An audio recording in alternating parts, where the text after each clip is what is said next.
रेत से बुत न बना ए मेरे अच्छे फनकार। एक लम्हे को ठहर मैं तुझे पत्थर ला दूं। मैं तेरे सामने अंबार लगा दूं, लेकिन कौन से रंग का पत्थर तेरे काम आएगा? सुर्ख पत्थर जिसे दिल कहती है बेदिल दुनिया, या वो पथराई हुई आंख का नीला पत्थर जिसमें सदियों से तहरीर के पड़े हों डोरे?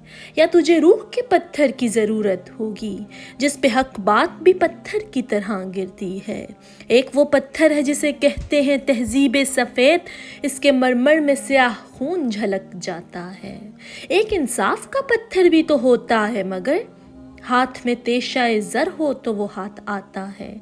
जितने मयार हैं इस दौर के सब पत्थर हैं, जितने अफकार हैं इस दौर के सब पत्थर हैं। शेर भी, हुस्न भी, तस्वीर व गना भी पत्थर, मेरा इल्हाम तेरा ज़हन रसा भी पत्थर। इस ज़माने में तो हर फन का निशान पत्थर है। हाथ पत्थर हैं तेरे, मेरी ज़ुबान पत्थर है। रेत से बुत न बना ए मेरे अच्छे फनकार।